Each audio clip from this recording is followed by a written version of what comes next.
नेपाल में भारी बारिश के कारण बाढ़ और लैंडस्लाइड्स में मरने वालों की संख्या बढ़कर रविवार को 148 हो गई। पुलिस ने ये जानकारी दी। शुक्रवार से पूर्वी और मध्य नेपाल के बड़े हिस्से जलमग्न हो गए हैं और देश के कई हिस्सों में अचानक सूत्रों के अनुसार बाढ़, भूस्खलन और जलभराव के कारण 55 लोग लापता है, जबकि 101 लोग घायल हुए हैं।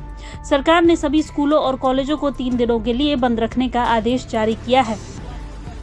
लैंडस्लाइड के कारण शनिवार से ही राष्ट्रीय राजमार्ग अवरुद्ध है और सैकड़ों लोग विभिन्न राजमार्गों पर फंसे हुए हैं।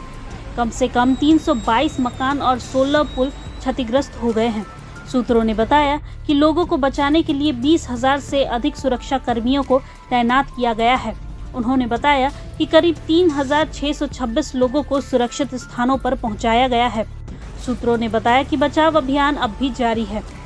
गृह मंत्रालय के प्रवक्ता ऋषिराम तिवारी ने कहा कि भूस्खलन से क्षतिग्रस्त राजमार्गों के खंडों को खोलने के लिए सभी प्रयास किए जा रहे हैं।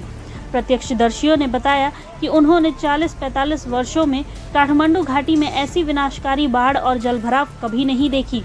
सशस्त्र पुलिस बल ने एक बयान में कहा कि मरने वालों की संख्या 125 तक पहुंच गई है।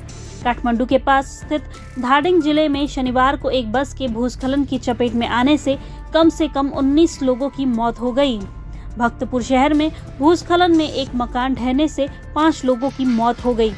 मकवानपुर में ऑल इंडिया नेपाल एसोसिएशन द्वारा संचालित एक प्रशिक्षण केंद्र में लैंडस्लाइड की घटना में 6 फुटबॉल खिलाड़ियों की जान चली गई और अन्य लोग बाढ़ के पानी में बह गए।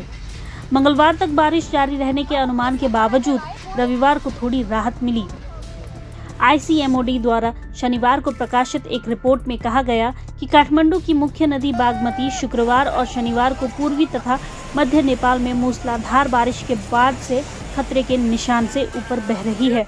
इसमें कहा गया कि बंगाल की खाड़ी के ऊपर हवा के कम दबाव की स्थिति और मानसून के कारण शनिवार को असाधारण रूप से मूसलाधार बारिश हुई।